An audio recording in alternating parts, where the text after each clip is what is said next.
Takes about 4 minutes for the professional. Yeah, probably. Yes. And this is how it works. In the summertime, when we have groups coming, or during the tourist season, we always have someone here showing you how it works with the carving and all. Otherwise, this is done as homework. We have some 50, 60 people doing the carving for us in their homes all over the region. Ska vi stänga, tror du? Ja.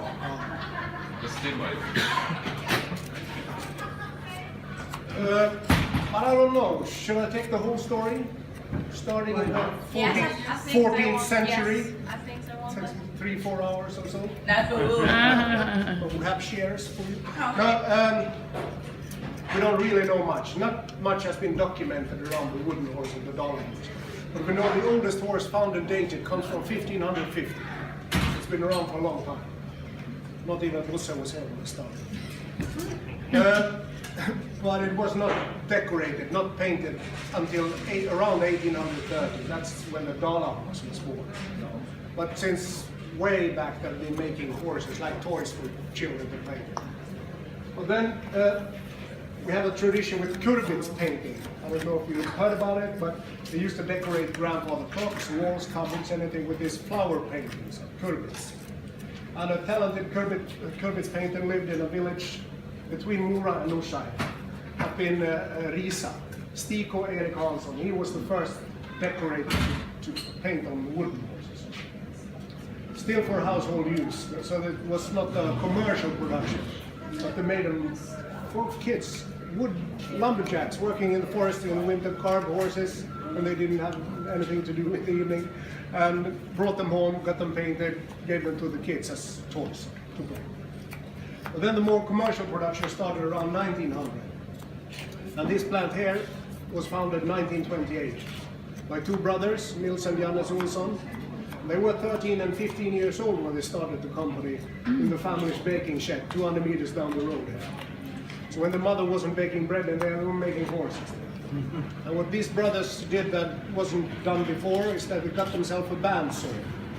So before 1928, all the rough cuts for the horses were roughly axed out first and then carved.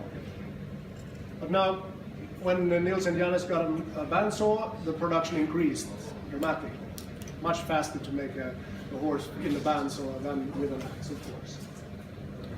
So it was a hand-pulled bandsaw, and that's about the only difference today, is that we got electrical engines on the bandsaw.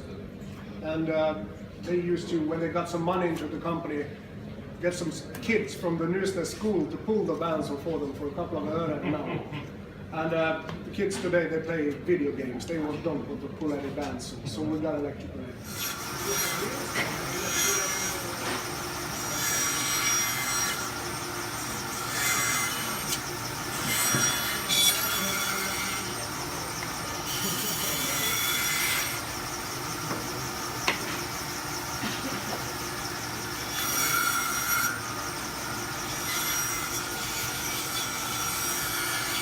Flytta på höger lite så du ser vad du gör.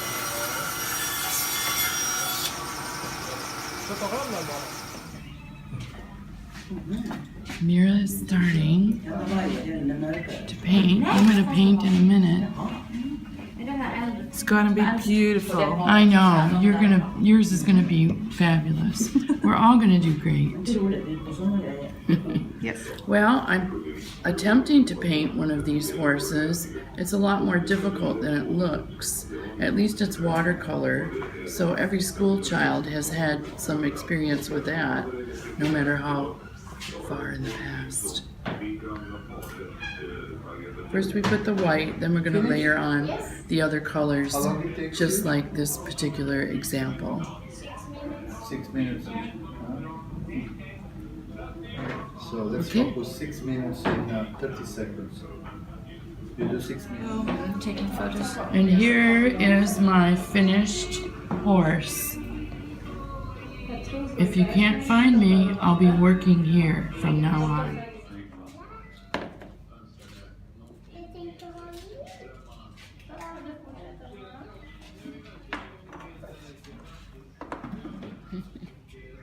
Ja, du får måla vart du vill. Ja, får måla vart du vill. they come out here and are for sale in all the different colors.